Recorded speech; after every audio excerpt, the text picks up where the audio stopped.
जी नमस्कार, स्वागत है आप सभी का फिजिक्स पाठशाला के इस यूट्यूब चैनल पर। मैं रवि रंजन और आज हम लोग बात करने वाले हैं इक्विपोटेंशियल सरफेस पर। पिछले क्लास में हम लोगों ने पोटेंशियल का सेकंड लेक्चर देखा था और सेकंड लेक्चर में हम लोगों ने पोटेंशियल एनर्जी और इलेक्ट्रिक फील्ड और पोटेंशियल इलेक्ट्रिक पोटेंशियल इन दोनों के बीच में जो रिलेशन होता है उसको हम लोगों ने फाइंड आउट किया था। तो बेसिकली थोड़ा सा एक बार हम चर्चा करेंगे उस पर, ठीक ना। और हम लोगों ने जो पढ़ा था पिछले क्लास में, तो उसमें एक तो आपका था पोटेंशियल एनर्जी का फॉर्मूला। एक बार थोड़ा सा हम उस फॉर्मूला को वापस जो है यहाँ पर लिखना चाहेंगे। पोटेंशियल एनर्जी का फॉर्मूला अगर आपको ध्यान हो, दो चार्जों के बीच में, तो दो चार्जों के बीच का जो पोटेंशियल एनर्जी का फॉर्मूला आया था 1/4 पाई एप्सिलॉन 0 Q1 × Q2, और साथ में दोनों चार्जों के बीच का जो दूरी होता है आप उससे डिवाइड कर दो। ये हमारा इलेक्ट्रिक पोटेंशियल एनर्जी का फॉर्मूला हो गया, ठीक ना। और एक फॉर्मूला हम लोगों ने पढ़ा था इलेक्ट्रिक फील्ड और इलेक्ट्रिक पोटेंशियल, विद्युत विभव और विद्युत क्षेत्र, इन दोनों के बीच में क्या रिलेशन होता है। तो उसके बीच का जो रिलेशन है कुछ ऐसा था जो हम लोगों ने पिछले क्लास में डिराइव किया था। ये सब बात आपको ध्यान में रखना है। ये सारा चीजें जो है आपको अलग अलग जगहों पर काम आएगा। और ये जितना भी बात आपको हमने बताया है कभी कभार प्रूफ करने के लिए भी पूछ देता है, खास करके ये वाला फॉर्मूला। मैंने आपसे जो है 2 नंबर में ये क्वेश्चन पूछ देता है कि बताइए इलेक्ट्रिक फील्ड और इलेक्ट्रिक पोटेंशियल, विद्युत क्षेत्र और विद्युत विभव में क्या संबंध है, इसका व्यंजक प्राप्त कीजिए, इसका एक्सप्रेशन फाइंड आउट कीजिए। और 2 नंबर के लिए क्वेश्चन जो है वो दे दिया जाता है। तो मैंने आपको जो है ना केवल और केवल ये फार्मूला नहीं याद रहना चाहिए, बल्कि फार्मूला को डेराइव कैसे किया जाता है उसका पूरा प्रोसीजर आपको ध्यान में रहना चाहिए। और अगर 2-4 बार इसको जो है ना कॉपी पर जब प्रूफ किया जाएगा बिना देखे, एक बार तो पहले बढ़िया से पढ़ लो, सीख लो कैसे कैसे प्रूफ करते हैं। उसके बाद जब आप इसको बिना देखे कॉपी पर 2 से 4 बार जब वेरीफाई करते हो तो ये तमाम बातें जो है आपके दिमाग में छप जाएगा। यानी ये चीजें आपसे, माने ऐसा नहीं होगा कि अगर इससे प्रश्न पूछा तो आप प्रश्न में उलझ जाओगे। ये डेरिवेशन बड़ा इजी है और किया जा सकता है, माने कम समय में सीखा जा सकता है। हमने बढ़िया से आपको बताया था, उसको 2-4 बार रिवाइज कीजिए। आप कॉपी पर पहले नोट कीजिए और उसको रिवाइज कीजिए। रिवाइज करने के साथ साथ आपको प्रैक्टिस करना है, ठीक ना, वेरिफिकेशन का प्रैक्टिस करना है। तो ये तो हमारा बात था जिस पर हम लोगों ने चर्चा किया। लेकिन आज का हमारा जो टॉपिक है वो है इक्विपोटेंशियल सरफेस, समविभवी तल। समविभवी तल के बारे में आज हम लोग सीखने वाले हैं। तो हम लोगों ने विभव के बारे में तो सुना है, लेकिन यहाँ पर शब्द है समविभव। सम का मतलब समान और विभव का मतलब वही जो आपने पढ़ा है। लेकिन इसमें एक वर्ड आ गया है तल, यानी सरफेस। तो अगर आप कहीं पर कोई चार्ज डालते हो और ये चार्ज के चारों ओर एक सरफेस बनाओ, चार्ज के चारों ओर एक सरफेस बनाओ। चारों ओर कहने का मतलब है कि गोला, ये नहीं कि सर्किल। माने हम जो इस बोर्ड पर जो डायग्राम दिखा रहे हैं ये सर्किल दिख रहा है, वृत्त जैसा, लेकिन एक्चुअली में चारों तरफ जब जाओगे तो एक गोला बनेगा। तो गोला माने फुटबॉल टाइप का। तो फुटबॉल का अपना सरफेस होता है। अगर आप ले लो रेडियस, तो रेडियस पर हर जगह पर जो सरफेस का डिस्टेंस होता है वो क्या होगा, इक्वल होगा। तो इसको आप एक फुटबॉल मान लो। इस फुटबॉल से रेडियस का डिस्टेंस जो होगा हर साइड में जो है वो इक्वल होगा। हर साइड में रेडियस का वैल्यू जो होगा वो हर साइड में इक्वल होगा। तो एक सरफेस बनेगा, चार्ज के चारों ओर एक सरफेस बनेगा। और ये जो सरफेस होगा उसका पोटेंशियल का फॉर्मूला आपने पढ़ा है, क्या था। तो अगर मान लो ये आर रेडियस है और ये चार्ज का वैल्यू हमने क्यू रख दिया है, ये पॉजिटिव चार्ज क्यू है, तो पोटेंशियल का फॉर्मूला हमने आपको बताया है 1/4 पाई एप्सिलॉन 0 और चार्ज बट्टा आर। ये फॉर्मूला पॉइंट चार्ज की वजह से हमने आपको बताया है। ये जो सरफेस बना, इस सरफेस पर अगर हम लोग पोटेंशियल निकालेंगे तो इस फॉर्मूला से इजी वे में निकाल सकते हैं। अच्छा, कोई बोले कि अगर हम रेडियस को छोटा कर लें, तो रेडियस को छोटा करोगे तो ये एक दूसरा गोला बनेगा, अलग टाइप का स्फीयर बनेगा जिसका रेडियस अलग होगा। इसका रेडियस मान लेते हैं R1 हो जाएगा मान लो। तो अगर आप ये जो आर रेडियस का एक जो गोला है जिसको हम लोगों ने पहला सरफेस माना है, और एक जो है R1 रेडियस का जो गोला है, इसका अगर इसका हमने R1 माना है, और इसका दोनों का अगर देखोगे सरफेस, तो दोनों का सरफेस अलग अलग है, लेकिन इसके सरफेस के प्रत्येक पॉइंट का पोटेंशियल, या दूसरा ऊपर वाला जो आर रेडियस वाला जो हमारे पास गोला है, इसके सरफेस के प्रत्येक पॉइंट का जो पोटेंशियल होगा वो बराबर होगा, क्योंकि फार्मूला बोला है 1/4πε0 चार्ज बट्टा आर। जब तक रेडियस नहीं चेंज करो तब तक पोटेंशियल चेंज नहीं होगा। अगर हम लोग ये जो हमारे पास जो गोला है ना अलग अलग, मान लो ये गोला को 1, इस गोला को 2 मान लेते हैं, तो गोला 1 और गोला 2 का पोटेंशियल अलग अलग होगा, लेकिन गोला 2 या गोला 1 के प्रत्येक पॉइंट का पोटेंशियल क्या होगा, बराबर होगा। तो जब किसी सरफेस के प्रत्येक पॉइंट का विभव बराबर हो जाए, किसी सतह के प्रत्येक बिंदु का विभव जब बराबर हो जाता है, तो उस सरफेस को, उस सतह को समविभवी तल कहते हैं। हमारे ख्याल से ये बात अब आपको स्पष्ट हो गया होगा कि समविभवी तल है क्या। समविभवी तल का मतलब क्या हुआ? समविभवी तल का मतलब हुआ एक ऐसा सतह, एक ऐसा सरफेस जिसके प्रत्येक पॉइंट का, जैसे हम अगर आपको बोले इसका ये वाला पॉइंट ले लो, ये वाला पॉइंट ले लो, ये वाला पॉइंट ले लो, कहीं भी आप पॉइंट ले लो, इसके प्रत्येक पॉइंट का विभव का फॉर्मूला तो यही ना होगा। इसका मतलब विभव का वैल्यू जो है प्रत्येक पॉइंट का क्या होगा, बराबर होगा। तो बराबर होगा तो ये सरफेस को हम लोग क्या समविभवी तल नहीं बोल सकते हैं, इस सरफेस को समविभवी तल बोल देंगे। तो एक ऐसा सतह जिसके प्रत्येक बिंदु का, प्रत्येक पॉइंट का जब विभव बराबर हो जाए, पोटेंशियल जब इक्वल हो जाए, तो उसी को हम इक्वल पोटेंशियल सरफेस या समविभवी तल कहते हैं। तो ये समविभवी तल का कहानी है जो हमने आपको बताया, और यहाँ पर हमने एक डायग्राम बना भी रखा है, ठीक ना। ये चीजें जो है अब हम लोग जो लिखा हुआ हमारा स्लाइड है, इस स्लाइड पर आते हैं और स्लाइड के हिसाब से अब बात करते हैं। देखिए जी, पहले तो आप पूरा स्पष्ट तौर पे समझ लो डेफिनेशन जो इसका होता है वो डेफिनेशन क्या है। इसका जो डेफिनेशन हमने दिया है अगर आप देखो तो इसका डेफिनेशन ये है, the surface in any electric field, किसी भी विद्युत क्षेत्र में। वैसे एक बात तो तय है कि अगर कोई चार्ज पार्टिकल आप लिए हो तो इसमें विद्युत क्षेत्र भी होगा। तो इसमें अगर आप कोई भी सरफेस चारों ओर घुमा लो तो वही बात यहाँ पर लिखा हुआ है, the surface in any electric field, charge होना चाहिए, any electric field have equal potential, माने एक ऐसा सतह जिसके प्रत्येक point, at every point of surface, जिसके प्रत्येक पॉइंट के ऊपर पोटेंशियल का वैल्यू बराबर हो, तो ऐसे सरफेस को इक्वल पोटेंशियल सरफेस कहते हैं। या हिंदी में भी देखो किसी विद्युत क्षेत्र में वह पृष्ठ या तल जिसके प्रत्येक बिंदुओं का विभव एक समान हो, उसे समविभवी तल कहा जाता है। तो ये समविभवी तल का बेसिकली डेफिनेशन है, और हमें उम्मीद है कि ये डेफिनेशन आप स्पष्ट तौर पे समझ गए होंगे कि इसे समविभवी तल कहते किसे हैं। और ये परिभाषा जो है आप अपने हिसाब से भी माने मैन्युफैक्चर कर सकते हो, बना सकते हो, और अच्छा से आप उसको एग्जाम में लिख भी सकते हो। चलो जी, एक बात तो ये रहा कि ये है क्या। अब आते हैं इसके अलग अलग पहलू पे, अलग अलग बिंदुओं पर आप बात करेंगे।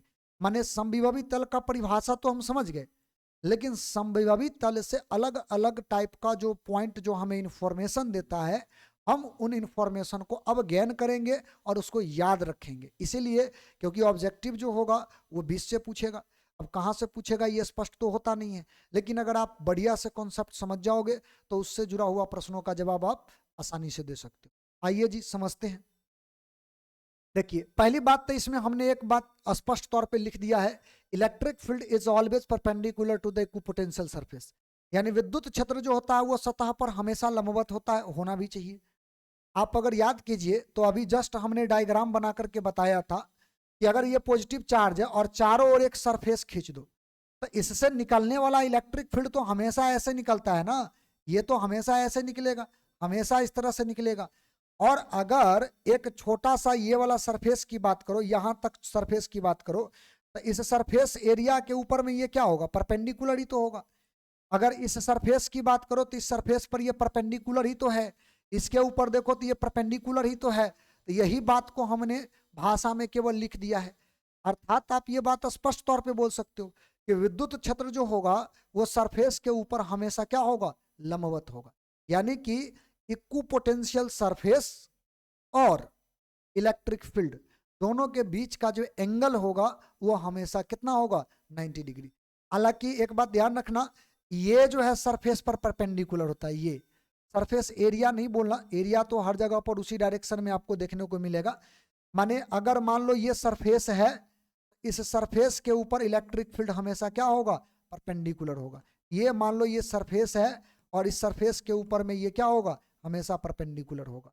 तो ये बात हमने आपको यहाँ पर लिख करके दर्शा दिया। अच्छा, यहां से ऑब्जेक्टिव अगर आपसे पूछेगा तो कैसे पूछेगा, तो ऑब्जेक्टिव पूछने का क्या तरीका है आप समझ लो। देखो, हमसे कहेगा ये कि मान लीजिए हमारे पास एक समविभवी तल है, लेट अस सपोज हमारे पास एक समविभवी तल है जो एक्स वाई प्लेन पर है, माने एक्स वाई एक्सिस पर है।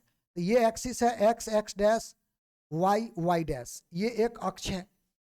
इसके ऊपर में हमने एक समविभवी तल बना दिया, ऐसा बना दिया। तो समविभवी तल हमने ऐसा अगर बना दिया तो इलेक्ट्रिक फील्ड क्या होगा, इसके ऊपर परपेंडिकुलर, और परपेंडिकुलर डायरेक्शन जो बाहर की तरफ निकलता है उसको हम लोग बोलते हैं जेड एक्सिस। बात समझे कि नहीं, क्योंकि एक्स वाई दोनों प्लेन पर जो है तुम्हारा ये एक सरफेस बना, और अगर ये इक्विपोटेंशियल सरफेस है, इक्विपोटेंशियल पोटेंशियल सरफेस है, तो सीधी सी बात है समविभवी तल पर, समविभवी तल पर विद्युत क्षेत्र का जो डायरेक्शन होगा वो क्या होगा, परपेंडिकुलर होगा, लंबवत होगा। तो इस सतह के ऊपर में विद्युत क्षेत्र बाहर के डायरेक्शन में होगा, इधर की ओर होगा। तो जब बाहर के डायरेक्शन में होगा ना इलेक्ट्रिक फील्ड, तो सीधी सी बात है आपसे पूछेगा कि डायरेक्शन किधर है, तो आप क्या जवाब दोगे, वाई एक्सिस पर होगा। अगर समविभवी तल एक्स वाई प्लेन पर है तो इलेक्ट्रिक फील्ड किधर होगा, वाई एक्सिस पर होगा, सॉरी जेड एक्सिस पर होगा, ठीक ना। अगर ये एक्स वाई प्लेन पर है तो वो जेड पर होगा।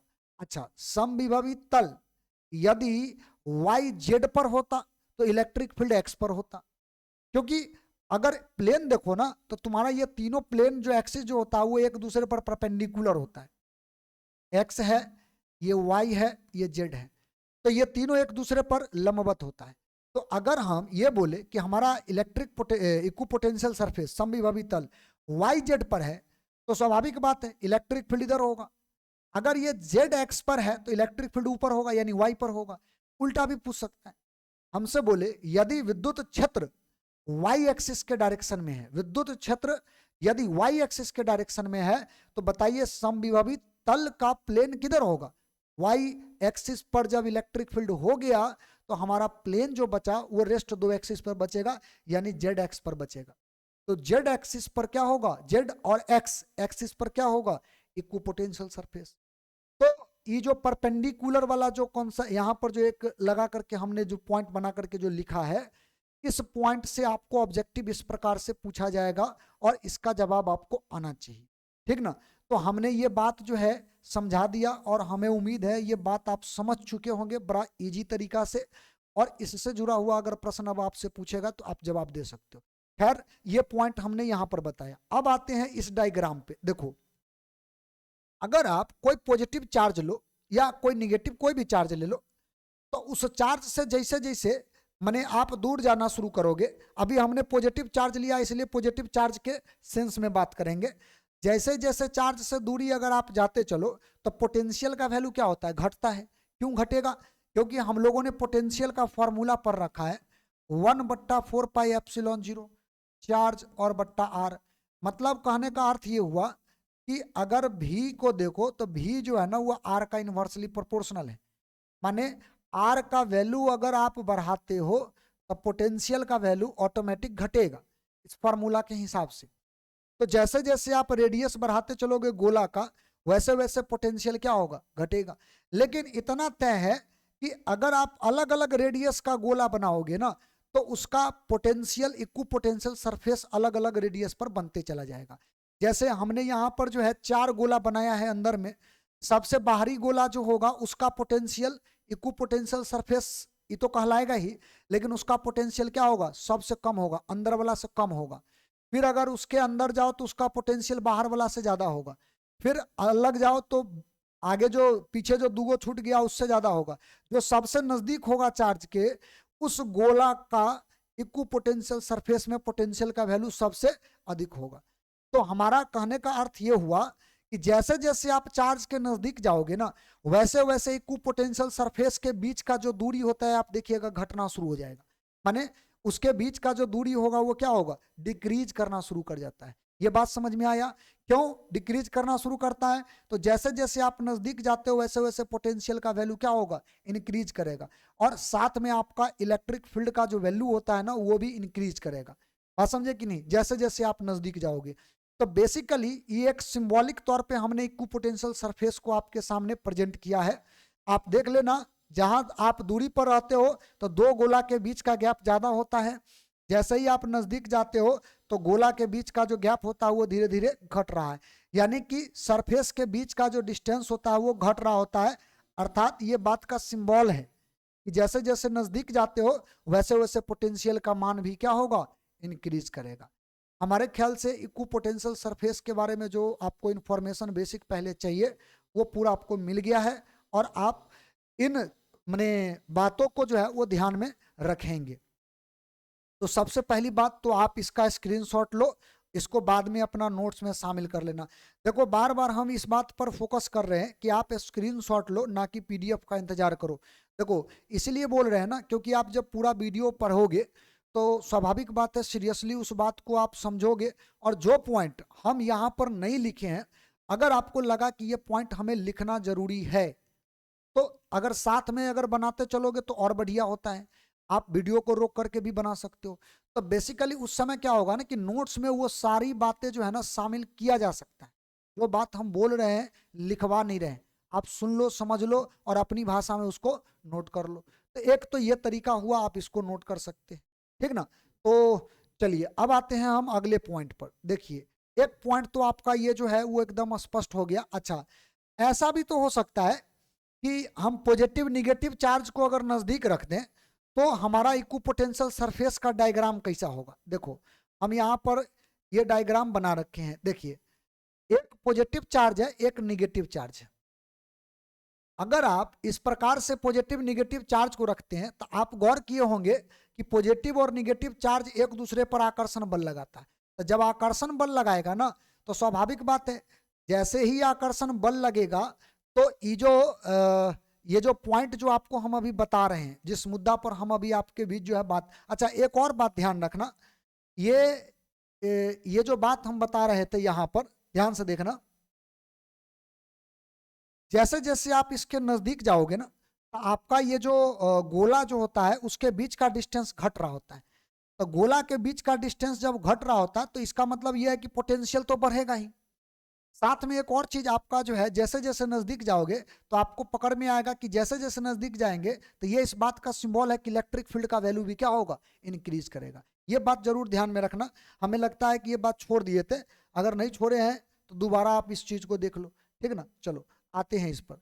अब एक बात देखो, आप करो क्या, पॉजिटिव और निगेटिव चार्ज को नजदीक मिलाओ तो स्वाभाविक बात है ये दोनों चार्ज अपने अपने इलेक्ट्रिक फील्ड लाइंस को क्या करेगा, माने निगेटिव जो होगा वो पॉजिटिव वाले इलेक्ट्रिक फील्ड लाइंस को अपने तरफ खींचेगा। ये बात तो हम लोग पहले से पढ़ रखे हैं। कहने का मतलब ये है कि इसमें से जो इलेक्ट्रिक फील्ड लाइंस निकलेगा, जो भी इलेक्ट्रिक फील्ड लाइंस यहाँ से जो निकलेगा, ये इलेक्ट्रिक फील्ड लाइंस इधर से निकलेगा और इसमें इंटर कर जाएगा, इधर से निकलेगा और इसमें क्या होगा, इंटर कर जाएगा। इस प्रकार से ये घटना घटेगा। ये बात हमारे ख्याल से आपको समझ में आ रहा होगा कि ये घटना ऐसे घटता है, ऐसे, ठीक ना। ये तो खैर बाहर ऐसे चला जाएगा। तो इधर से इलेक्ट्रिक फील्ड लाइंस जो है वो बाहर निकलता है, इधर से पॉजिटिव से बाहर निकलता है और निगेटिव पर जो है वो इंटर करता है, इस तरह से, है ना, ऐसे ये इंटर करेगा।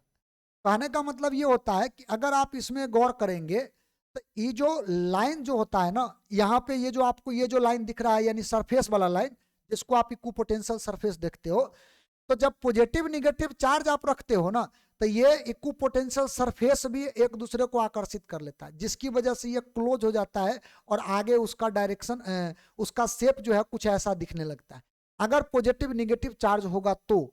अच्छा, अगर सेम चार्ज होगा तो उसका शेप कुछ ऐसा होगा, माने इक्विपोटेंशियल सरफेस जो है ना वो दूर दूर भाग जाएगा।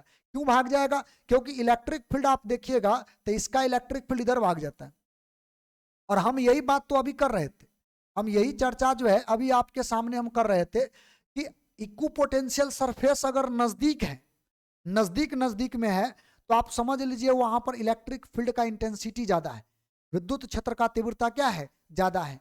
अब आप यहां पर गौर करेंगे तो ये तो एक दूसरे के लाइंस ऑफ फोर्स को भगाएगा, तो एक दूसरे को भगाएगा तो ये जो लाइंस ऑफ फोर्स है यानी विद्युत क्षेत्र तीव्रता जो है उधर जाकर के शिफ्ट होना शुरू हो जाएगा पीछे की ओर। तब पीछे की ओर आप देख लीजिए इक्विपोटेंशियल सरफेस का जो लाइन है वो नजदीक है। यहां भी देख लो पीछे की ओर ये जो लाइन है वो नजदीक है। क्यों? क्योंकि सब फील्ड तो बाहर जा रहा है, यहाँ का फील्ड जो है वो एक दूसरे को धक्का देके भगा रहा है। इसी वजह से आगे चूंकि इलेक्ट्रिक फील्ड इंटेंसिटी का जो मात्रा है वो कम है, माने फील्ड लाइन का मात्रा कम है, इसलिए इनके बीच का गैप ज्यादा है, इनके बीच का गैप ज्यादा है। और इधर जो है धीरे धीरे सब शिफ्ट होगा तो इसका देख लो गैप कम है, इसका गैप कम है। तो निगेटिव निगेटिव चार्ज भी रहता तो भी यही होता, ठीक है ना। खाली इसका जो आप देख रहे हो इसका डायरेक्शन केवल पलट जाता है, लेकिन उसका भी हाल ऐसा ही होगा, निगेटिव निगेटिव रहता तो सीधे तौर पे आप ऐसे बोल सकते हो कि equipotential surface electric field intensity का सूचना देता है। माने समविभवी तल जहां पर नजदीक नजदीक में होगा वहां पर विद्युत क्षेत्र का तीव्रता अधिक होगा, और जहां पर ये जो तल का बीच का जो दूरी है वो ज्यादा होगा वहां पर विद्युत क्षेत्र का तीव्रता कम होगा, इलेक्ट्रिक फील्ड इंटेंसिटी कम होगा। तो यहां पर आप गौर करो पॉजिटिव निगेटिव की वजह से आगे जो है वो लाइंस ऑफ फोर्स ज्यादा होता है, डेंस हो जाता है, पीछे कम होता है ना। तो इस वजह से यहां पर आप देख लो इसके बीच का गैप क्या हो गया, वो कम हो गया और पीछे ज्यादा है। तो कुछ ऐसा बनेगा पॉजिटिव निगेटिव की वजह से, पॉजिटिव पॉजिटिव की वजह से या निगेटिव निगेटिव की वजह से कुछ ऐसा इक्विपोटेंशियल सरफेस का डायग्राम बनेगा, ठीक है ना। तो एक बात यहां से क्लियर हो गया, समविभवी तल विद्युत क्षेत्र तीव्रता का सूचना देता है, उसका जानकारी देता है। कैसे देता है? तो जहां पर माने जहां पर ये समविभवी तल का बीच का जो डिस्टेंस है वो ज्यादा है, जहां पर ज्यादा है वहां पर इलेक्ट्रिक फील्ड इंटेंसिटी कम है, विद्युत क्षेत्र तीव्रता कम है, और जहां पर इसके बीच का जो डिस्टेंस है वो कम है वहां पर इलेक्ट्रिक फील्ड इंटेंसिटी का मान क्या होगा, अधिक होगा। तब बेसिकली अगर आप वो फॉर्मूला को भी देख लो तो इलेक्ट्रिक फील्ड जो होता है वो -dV/dr करके हम लोग ऐसे निकालते हैं, और इस फॉर्मूला के हिसाब से भी आप जो है इस बात का सूचना जो है वो दे सकते हैं कि अगर आप डिस्टेंस जो है डिस्टेंस अगर आप घटाओगे, स्वाभाविक बात है कि डिस्टेंस का वैल्यू अगर घटाओगे तो आपका इलेक्ट्रिक फील्ड का जो वैल्यू होगा क्या होगा, इंक्रीज करेगा, और डिस्टेंस का वैल्यू अगर मान लो डिस्टेंस का वैल्यू अगर बढ़ाओगे तो इलेक्ट्रिक फील्ड का वैल्यू जो होगा क्या होगा, वो डिक्रीज करेगा। तो ये तो सीधा कॉन्सेप्ट है, इस फार्मूला के आधार पर भी अगर आप देख लो तो इस फार्मूला के आधार पर भी हम लोग इसको जो है ना समझ सकते हैं। तो खैर ये कहानी है। अच्छा, ये तो रहा कम और ज्यादा वाली बात। ऐसा भी तो होता है कि इलेक्ट्रिक फील्ड इंटेंसिटी बराबर होता है, यूनिफॉर्म होता है, एक समान होता है। तो अगर चाहो तो आप डायग्राम में इस तरह बना सकते हो और इस तरह से आप बता सकते हो। बात समझे कि नहीं? ये डायग्राम जो है ना ध्यान में रखने के लिए केवल हम बनाए हैं और कोई विशेष बात नहीं, ऑब्जेक्टिव को सॉल्व करने के लिए। जैसे हम अभी जैसे आपको बोले कि अगर यूनिफॉर्म हो इलेक्ट्रिक फील्ड, एक समान हो, तो जब विद्युत क्षेत्र जो है ना इलेक्ट्रिक फील्ड अगर मान लो हम तुमको ये बोले इलेक्ट्रिक फील्ड ना एक समान है, ठीक ना, यूनिफॉर्म इलेक्ट्रिक फील्ड, ठीक ना, इसको बोलते हैं एक समान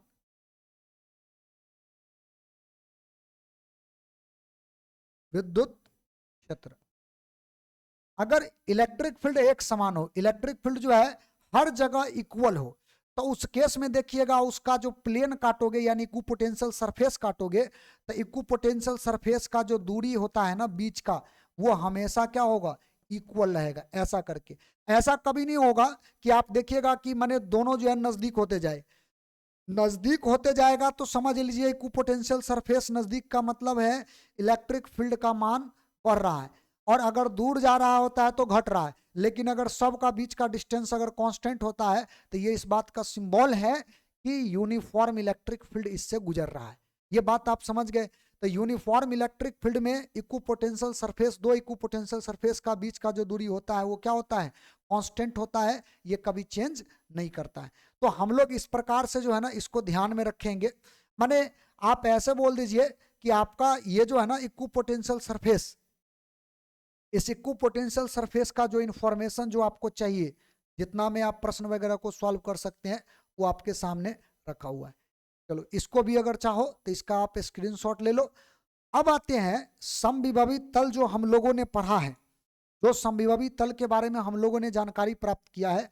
अब इस समविभवी तल का प्रॉपर्टी पे आते हैं कि इसका क्या क्या गुण है, ठीक ना। हम 4 गुण इसका लिखे हैं और 4 गुण जो है आपको ध्यान में रखना है इसका। तो हमारा ऊपर का हेडिंग है प्रॉपर्टीज ऑफ इक्विपोटेंशियल सरफेस, समविभवी तल का गुण। देखो पहला गुण तो इसका ये है कि चूंकि ये समविभवी तल है, जैसे मान लो हमारे पास एक सरफेस है, यहाँ पर आपको हम एक उदाहरण दे करके बता रहे हैं। मान लो हमारे पास जो है ना एक सरफेस है, ये सरफेस है, और ये सरफेस जो है ना समविभवी है। मान लो ये जो है इक्विपोटेंशियल है, इक्विपोटेंशियल सरफेस है। तो जरा आप सोच करके देखना, ये तो समविभवी तल है, समविभवी तल है। तो जरा सोच करके देखना, एक पॉइंट यहां पर ले लो, एक पॉइंट यहां पर ले लो, इसका नाम ए डाल दो, इसका नाम बी डाल दो, और अगर यहां पर एक चार्ज Q0 रखो और इस चार्ज को यहां से यहां तक लाओ, तो जरा सोच करके देखना, जब चार्ज को यहां से यहां तक लाओगे तो कुछ ना कुछ वर्क डन हम लोग निकालेंगे यहां पर। मान लो इसका पोटेंशियल जो है वो भी है, लेट अस सपोज, और चूंकि ये इक्विपोटेंशियल सरफेस है तो आप बोल सकते हो ए पॉइंट का भी और बी पॉइंट का भी आपस में क्या होगा, बराबर होगा। यानी कि इक्विपोटेंशियल सरफेस के प्रत्येक पॉइंट का जब विभव बराबर है तो ए का और बी का दोनों का विभव क्या होगा, इक्वल होगा। तो चूंकि हम लोग एक फॉर्मूला पढ़े हैं, पोटेंशियल डिफरेंस बराबर जो होता है ए और बी के बीच का जो पोटेंशियल होगा वो वर्क डन ए और बी के बीच में, और किसको ढोने में, तो यूनिट टेस्ट चार्ज को ढोने में। तो जरा सोच कर देखिए, ए से बी तक ढोने में किया गया काम अगर निकालना हो तो क्या करेंगे, भी ए में से भी बी घटा देंगे, किसी में से भी घटा दो, कोई फर्क नहीं पड़ेगा अभी तत्काल में। वैसे हायर पोटेंशियल में से लोअर को घटाते हैं। तो जरा सोचिए, ये जब दोनों बराबर है तो इसका वैल्यू तो 0 आ जाएगा ना। तो यहां से अगर हम देखेंगे तो वर्क डन का वैल्यू कितना आया, ए और बी के बीच का जो वैल्यू आएगा कितना आएगा, 0। तो वही बात यहां पर लिखा हुआ है, लिखा हुआ है no work is done in moving a test charge from one point to another point on equipotential surface. माने समविभवी तल पर किसी एक बिंदु से दूसरे बिंदु तक किसी टेस्ट चार्ज को, किसी आवेश को ढोने में किया गया कार्य जो है वो कुछ होता नहीं है। यानी कि आप बोल सकते हो कि इसका जो वर्क डन होता है ना वो क्या होगा, ये 0 होगा। ये बात आपको विशेष तौर पर ध्यान में रखना है, ठीक ना। चलिए, तो अब यहां पर हमारा पॉइंट ये है कि ये जो बात है उसका पहला प्रॉपर्टी ये बन गया, माने इक्विपोटेंशियल सरफेस का ये पहला गुण हो गया, और ये गुण आपको याद रहना चाहिए। तो पहले ये जब आप लिखोगे ना, तो इसको लिखने के बाद ये डायग्राम, ये पूरा इक्वेशन वगैरह जो है उसी के नीचे आप लिख देना, हम उसमें जगह नहीं छोड़े थे, ठीक ना। तो पहले इसका आप स्क्रीनशॉट ले लो क्योंकि इसको हम मिटाने वाले हैं। ध्यान रखना क्या करना है, नोट्स बनाना कैसे है, पहले ऊपर वाला पॉइंट को लिखना है, उसके नीचे इसको बना देना, ठीक है। अच्छा, अब आ जाते हैं अगला पॉइंट पे। Equipotential surface indicates regions of strong and weak electric field. ये बात तो बताए ही है, माने जहां पर इक्विपोटेंशियल सरफेस नजदीक नजदीक होगा वहां पर हम लोग क्या देखें, वहां पर इलेक्ट्रिक फील्ड का वैल्यू स्ट्रांग होगा, विद्युत क्षेत्र का मान क्या होगा, स्ट्रांग होगा। और जहां पर, याद रखना, जहां पर ये माने बीच का जो दूरी है इक्विपोटेंशियल सरफेस के बीच का दूरी जो है वो ज्यादा रहेगा, वहां का इलेक्ट्रिक फील्ड का इंटेंसिटी क्या होगा, कम होगा। सीधी सी बात है कि उसका इलेक्ट्रिक फील्ड का इंटेंसिटी जो होगा वहां पर कम होगा। तो ये इसका प्रोसेस है जो आपको ध्यान में रखना है। ये बात समझ में आया। अच्छा, दूसरा पॉइंट ये बोला। तीसरा पॉइंट बोला है कि दो समविभवी तल एक दूसरे को कभी भी प्रतिच्छेदित नहीं करते हैं। दो समविभवी तल एक दूसरे को कभी भी प्रतिच्छेदित नहीं करते हैं। बड़ा इंपॉर्टेंट पॉइंट है। हम पिछले क्लास नहीं माने इलेक्ट्रिक फील्ड वाले लेक्चर में अगर आप देखेंगे तो विद्युत क्षेत्र वाले लेक्चर में इस बात को एक बात बताए थे आपको कि दो क्षेत्र रेखाएं जो होता है ना, विद्युत क्षेत्र रेखाएं एक दूसरे को कभी भी काटती नहीं है। उसमें हम आपको ऐसा बताए थे कि दो क्षेत्र रेखा अगर एक दूसरे को काट दे, ये जो काटने वाला जो पॉइंट है ना, इस पॉइंट पर हम लोग दो स्पर्श रेखा खींच सकते हैं।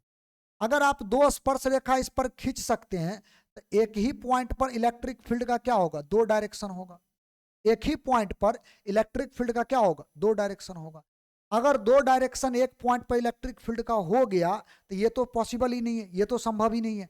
जब भी एक पॉइंट पर डायरेक्शन की बात करोगे तो एक ही डायरेक्शन होगा इलेक्ट्रिक फील्ड का, दो दो डायरेक्शन कैसे हो जाएगा, ठीक ना।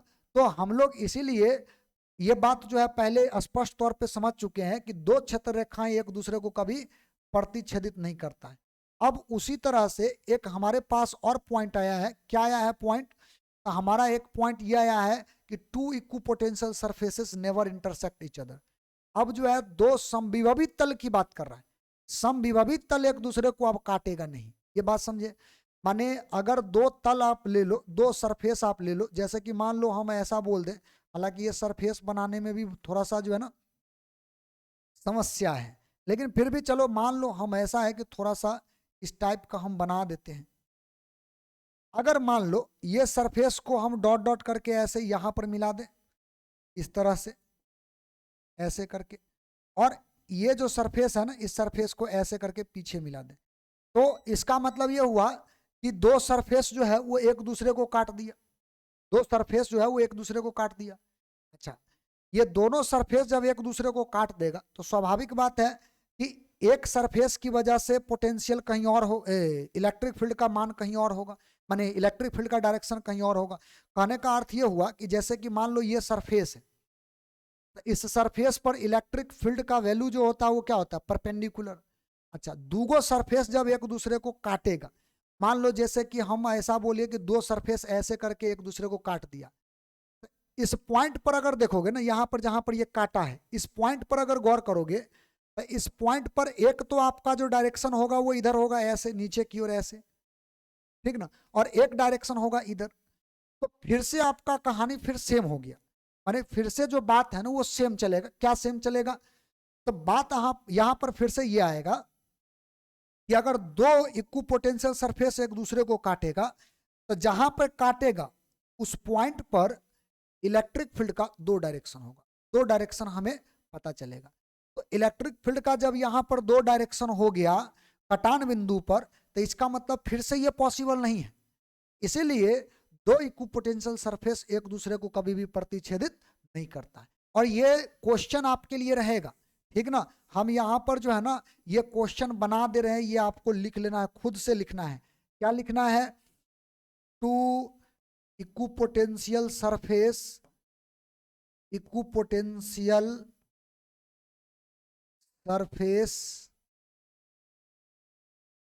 Never intersect each other. Why, question यही है कि दो समविभवी तल, हम ये बात जो है ना हिंदी में भी लिख दे रहे हैं, दो समविभवी तल एक दूसरे को कभी भी प्रतिच्छेदित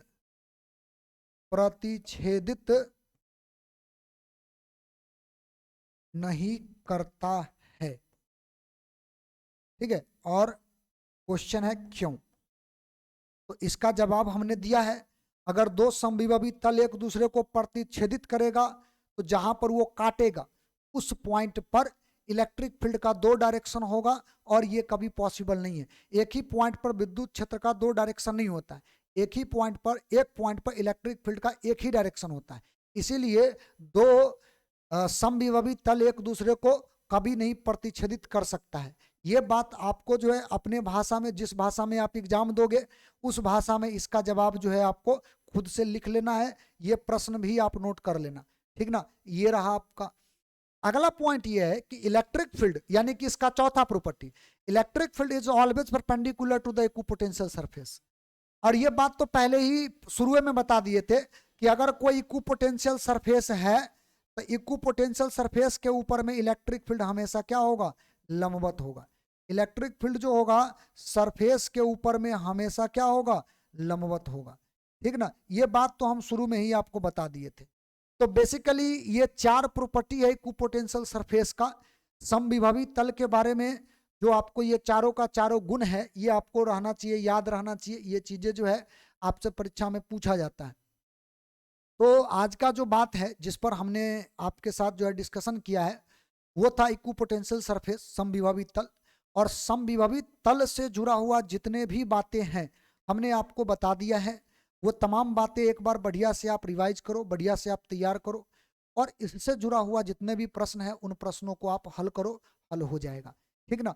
और आज का जो वीडियो है इसको यहीं पर समाप्त भी करेंगे। साथ में अभी जो है आप लोगों से फिर से एक रिक्वेस्ट है, सभी लोग थोड़ा सा और आप लोग जोर लगाइए, और जितने भी आपके आसपास में जो भी दोस्त हैं, चाहे आपका वो दोस्त कहीं भी पढ़ रहे हो, वो अगर उनको ज़रूरत है, ठीक ना, तो वो जो है ना उनके साथ आप अपना ये जो चैनल है इस चैनल को शेयर कीजिए ताकि ज़्यादा से ज़्यादा लोग इससे जुड़ सके और ज़्यादा से ज़्यादा लोगों को इसका फ़ायदा हो सके। हम आपको शुरू में ही बता रखे हैं कि ये जो पूरा सिलेबस जो हम बात कर रहे हैं 12th के बोर्ड का फिजिक्स का सिलेबस, ये पूरा बोर्ड का सिलेबस हम माने A to Z चीज़ करवाएंगे, ठीक ना।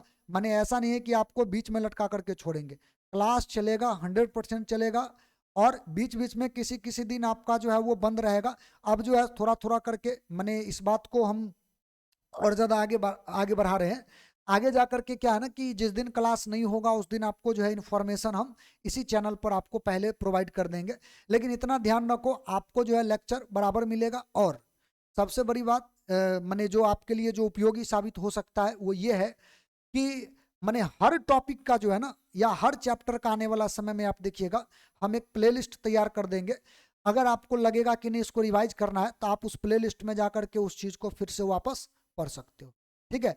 तो हम लोग अब अगले क्लास में मिलेंगे और आपसे अपेक्षा करते हैं कि आप सभी लोग और ज़्यादा से ज़्यादा लोगों के साथ इसको शेयर करेंगे और ज़्यादा से ज़्यादा लोगों को इसमें जोड़ने का प्रयास करेंगे। चलो जी, मिलते हैं फिर अगले क्लास में। हम लोग अगला जो वीडियो लेक्चर होगा वो इसी मुद्दा पर होगा, यानी कि पोटेंशियल पर ही बात करेंगे, लेकिन आगे का मुद्दा पर हम बात करेंगे, ठीक है। चलो, तो अब हम लोग अगले क्लास में फिर मिलते हैं।